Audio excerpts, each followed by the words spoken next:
Bonjour à tous et bienvenue dans ce nouvel épisode des cartes stellaires. Ça y est, l'épisode 7 est enfin sorti au cinéma et du coup, pour fêter ça, entre guillemets, je vais vous proposer une série qui a été éditée par Topps sur le continent américain et qui a quelque chose à voir avec le réveil de la Force. Il s'agit d'une série qui s'intitule Journey to Star Wars The Force Awakens.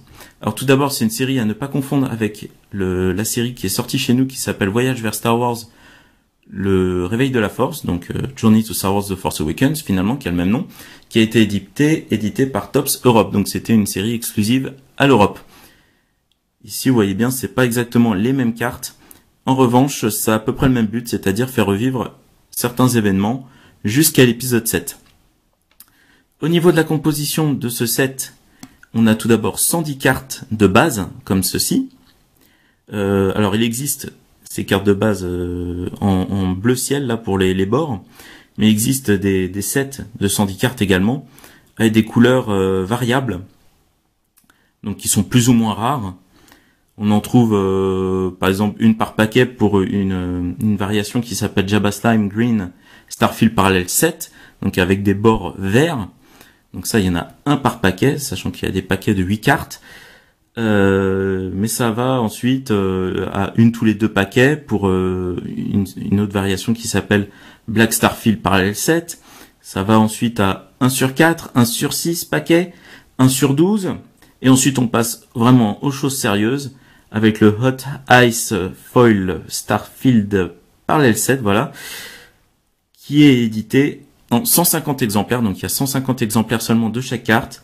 Ensuite, on a un autre set, Gold Starfield Parallel 7 en 50 exemplaires, le hologramme Foil Starfield 7 en 25 exemplaires, et le plus rare de tous les sets, donc c'est le Red Imperial Guard Parallel 7, donc qui doit être rouge logiquement, avec des bords rouges. Donc, autant vous le dire, finalement, c'est une série impossible à finir. Mais bon, c'est la marque de fabrique de Topps. Ces dernières années, ils font beaucoup ça, beaucoup de sets de variations. En plus de ça, on a 11 mini-séries. Donc les mini-séries, c'est des cartes qu'on trouve, on va dire, on en trouve une à deux par paquet. Je sais pas, j'ai pas eu de paquet de celle-là, j'ai acheté un set tout fait. Mais donc c'est des mini-séries faites de 8 ou 9 cartes, sachant qu'il y en a une d'entre elles qui fait 18 cartes. Donc c'est un petit set d'autocollants. Pour rappeler les toutes premières séries de Topps, dans les années 70-80, il y avait des autocollants dans les paquets de cartes, et un chewing-gum aussi.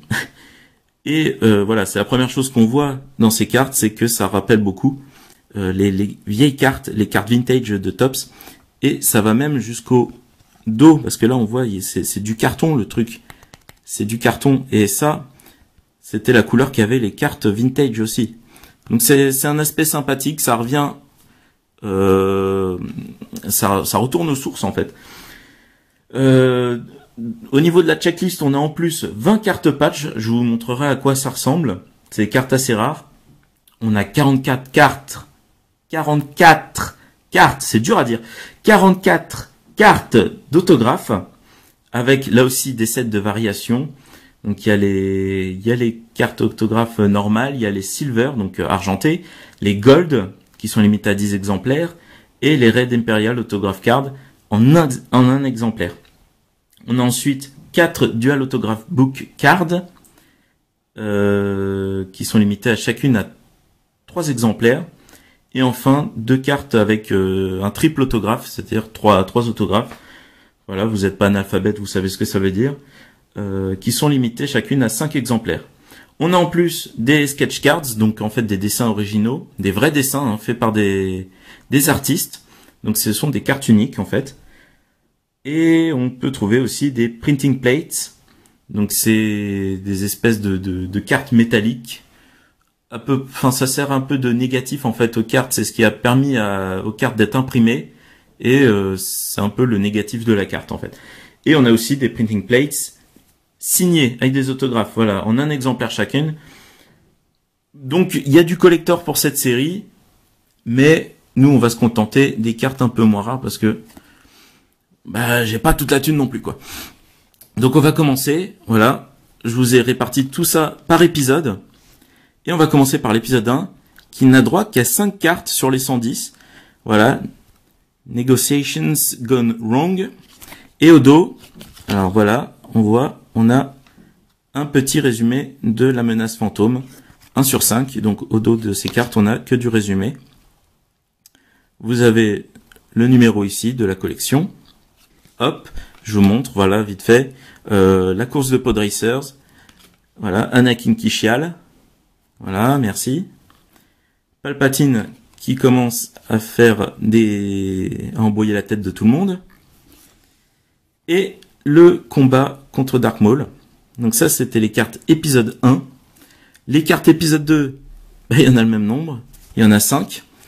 Voilà, Anakin qui va sauver Padmé pendant qu'elle dort. Obi-Wan qui découvre les clones sur Kamino. Et là, c'est pareil, hein, vous voyez, on a le story summary, donc le résumé de l'épisode 2. Palpatine, la bataille de Geonosis et la guerre des clones qui commence. Voilà. Hop, on a fait les 2 premiers épisodes, c'était très rapide. Et là, on a l'épisode 3 qui, lui, fait 10 cartes quand même. Alors, voilà, la bataille de Coruscant. Le combat contre Dooku.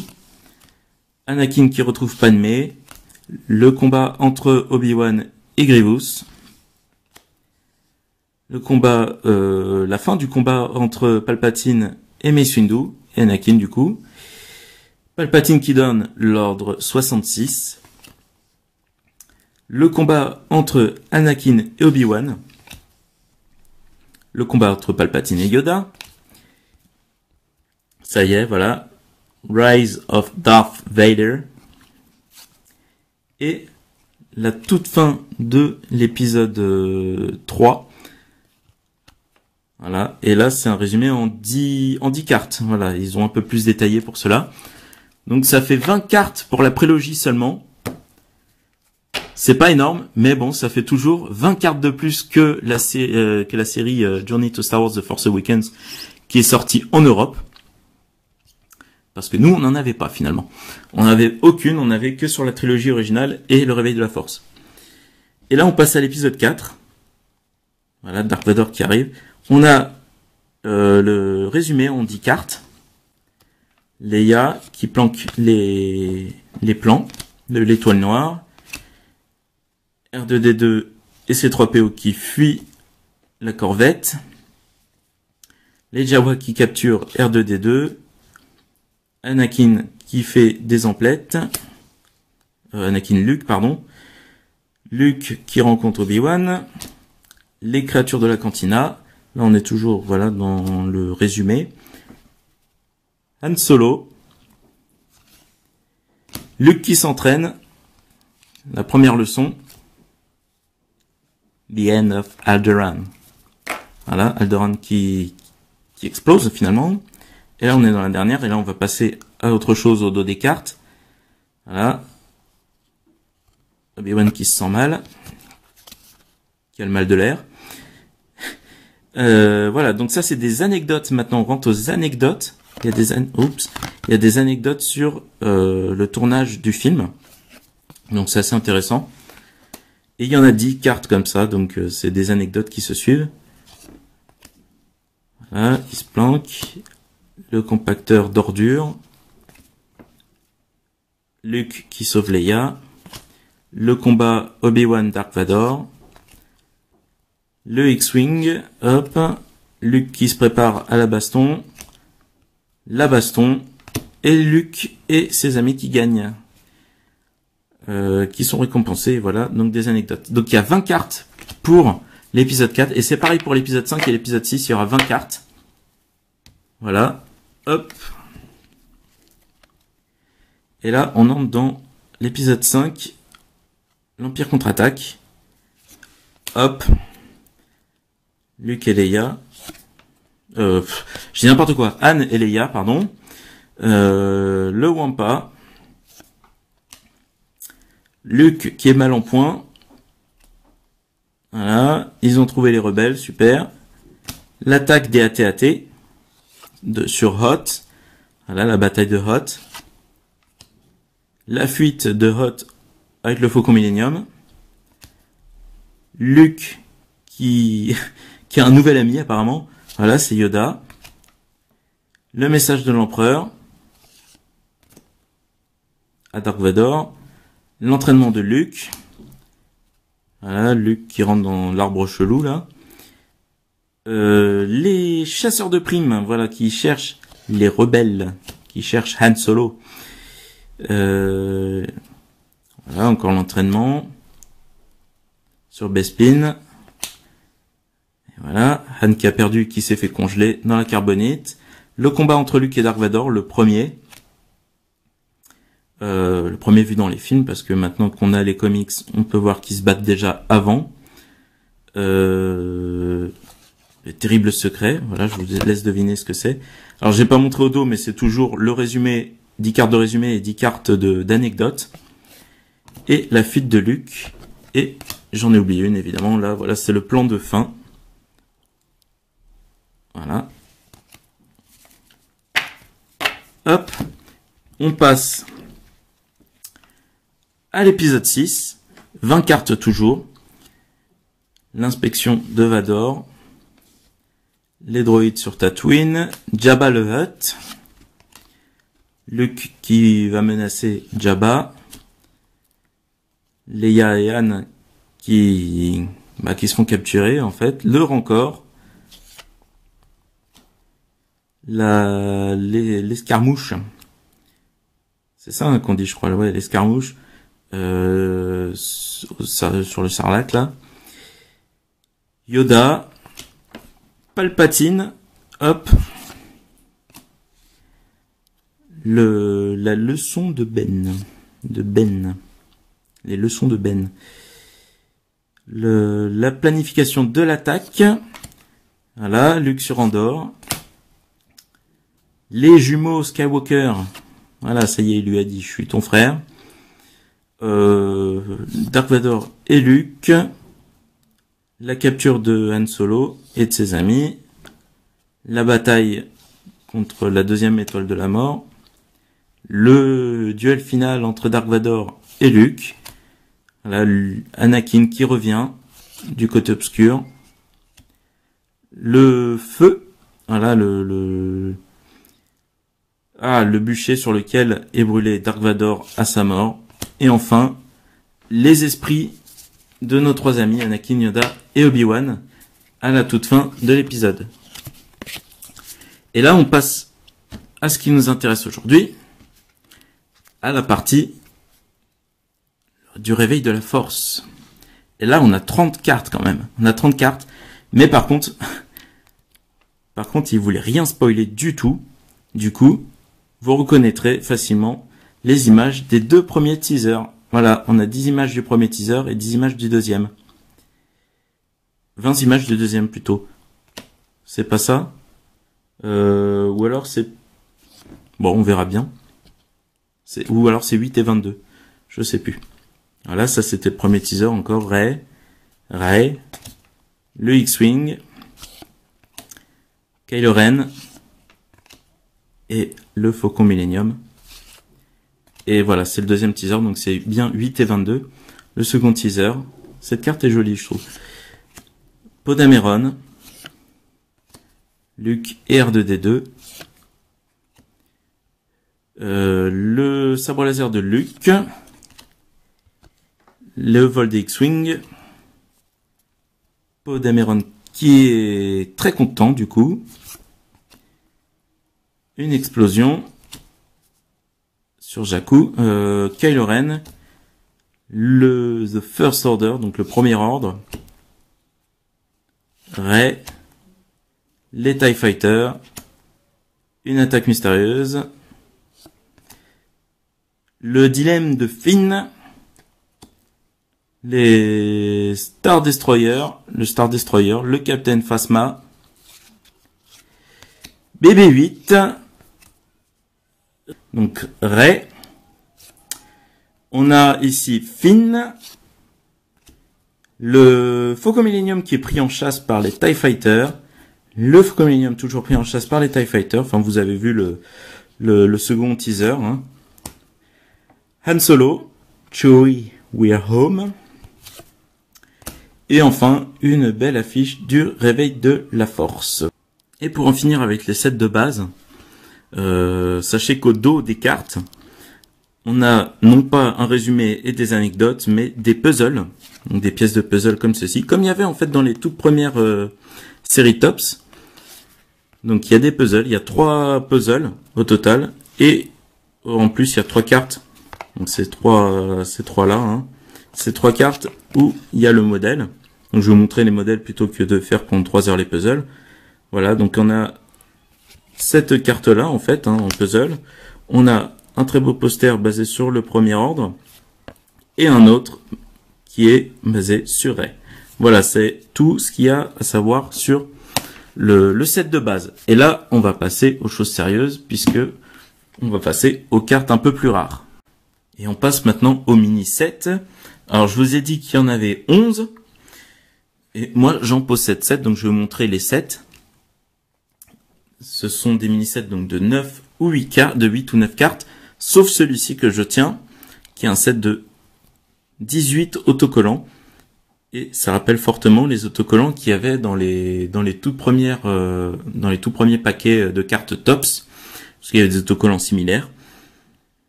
Donc en fait, cette série joue un peu la carte du vintage, hein, quand même. Parce qu'il y a énormément de cartes qui rappellent les cartes Tops vintage. Donc tout d'abord, on a Luke Skywalker, donc l'ancienne version de Luke Skywalker, pas celle de l'épisode 7, pareil pour Han Solo. Et pareil pour Léa. Et ensuite, ce sont que des autocollants inédits de l'épisode 7. On a tout d'abord Rey, Finn, Poe Dameron, Chewbacca, le nouveau Stormtrooper, BB-8, le Captain Phasma, Kylo Ren, le méchant de l'épisode 7, R2-D2, le Snowtrooper, hop, Dark Vador. Alors bon, ça là on n'est plus dans l'épisode 7. Voilà, on revient aux anciens. Boba Fett, le Stormtrooper version trilogie originale, un autre autocollant Kylo Ren,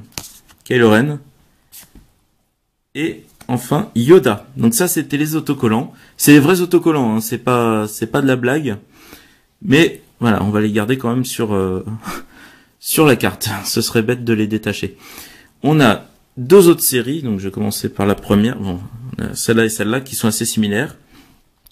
Celle-là s'appelle Heroes of the Resistance et qui présente donc le côté des gentils, on va dire, de l'épisode 7. On a Rey, tout d'abord. Collect all 9 cards. Voilà. Finn, Poe Dameron, BB-8, Chewbacca, C3PO avec son bras rouge, R2-D2 et The Millennium Falcon. Ah bah non, il en reste une.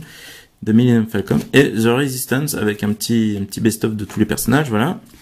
Donc celle-là, il y en a 9 de cartes.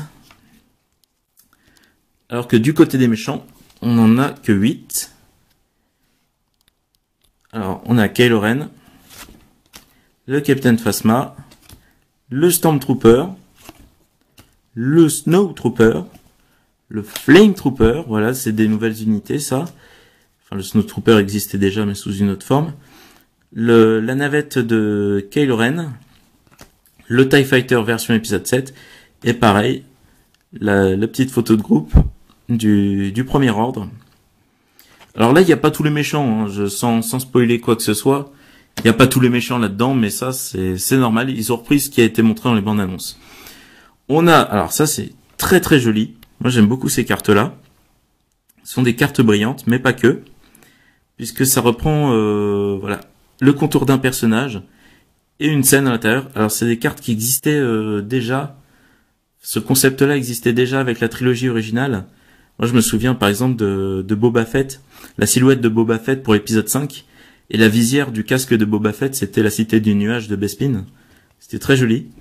Donc là, on a des très belles cartes. On a Poe Dameron avec des X-Wing. On a Chewbacca avec le Faucon Millenium. On a Finn avec des personnes qui courent, j'en dis pas plus. Kylo Ren avec Kylo Ren. Un Stormtrooper avec des Stormtroopers. Captain Phasma. Voilà. Et le Flame Trooper, voilà. Oula, c'est la même image en fait, qui monte les deux fois, ici et ici. Donc, voilà, parce que c'est finalement, le Flame Trooper, on le voit pas énormément pendant le film. Donc ils ont pris la seule image potable, je pense. Ici, alors ça c'est la première fois qu'ils font ça, top, ce sont voilà, des stickers pour les vêtements. Ça ressemble un peu au niveau texture à du jean, donc c'est des stickers à coller sur vos vêtements, mais là c'est pareil que les autocollants, je vais pas le faire. Puis bon, ça a pas l'air de très bonne qualité, on va dire. Je sais pas comment ça fonctionne. Je sais pas si ça tient en fait sur les vêtements ou. Enfin bon, bref, ça va rester comme ça. Mais c'est sympathique. Bon, ça change. Voilà, plein de petits logos Star Wars comme ça. On a Finn.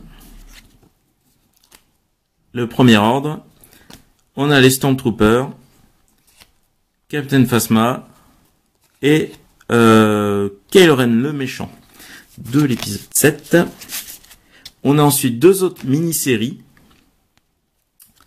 Hop, la première mini-série, c'est sur les coulisses, mais les coulisses, alors là vous reconnaîtrez certaines créatures sûrement, c'est pas les coulisses de l'épisode 7, hein, faut pas rêver, ça c'est les coulisses de l'épisode 4, donc Creator Collection, et derrière on a voilà Behind the Scenes, il y a 9 cartes comme ça nous explique un peu l'envers du décor,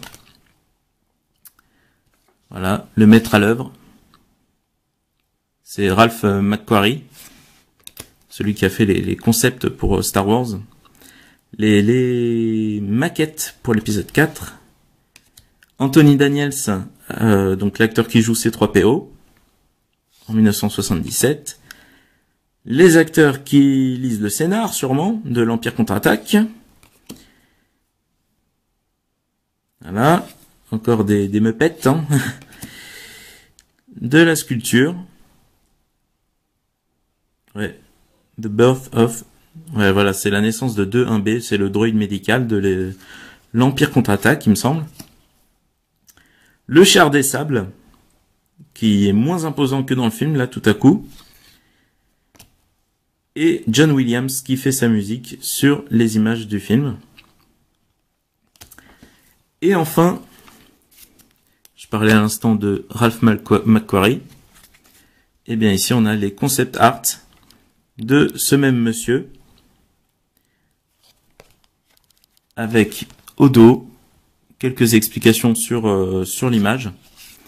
Donc voilà, le X-Wing et le chasseur-taille, des concepts de X-Wing encore, le concept de l'AT-AT impérial, le concept de Boba Fett. Ça c'était pour l'Empire contre-attaque, donc voilà.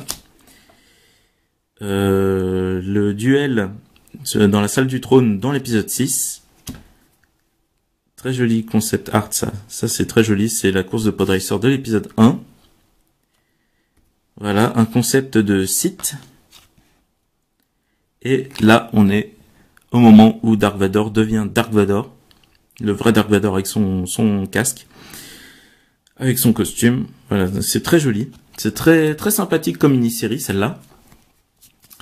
Et donc voilà, j'ai présenté à peu près tout. Il me reste 2 cartes à vous présenter. Donc je vous parlais en début d'épisode d'autres cartes assez spéciales. Donc là j'en ai une. Il s'agit d'un des 20 patchs à collectionner. C'est des cartes plutôt rares, difficiles à avoir dans les boosters. Donc c'est un patch. Hein. Voilà. Avec le personnage qui correspond à l'image. Donc ici c'est Rey sur son speeder. Et au dos, voilà, congratulations, on nous félicite d'avoir eu la chance d'avoir eu cette carte. Vous en doutez, la carte est beaucoup plus épaisse hein, qu'une carte standard. Je prends une carte standard, voilà, c'est pas la même épaisseur. Et c'est normal parce que le patch fait quand même une certaine largeur, une certaine épaisseur plutôt. Donc voilà. Et la dernière carte, donc c'était pour vous montrer un peu à quoi ressemblait une sketch card. Vous savez, ces cartes dessinées par un artiste qui sont 100% uniques en fait. Ce sont des cartes en un seul exemplaire. Donc voilà, ici par exemple vous avez un exemple. C'est un dessin de Adam Talley. Congratulations, toujours, on nous félicite.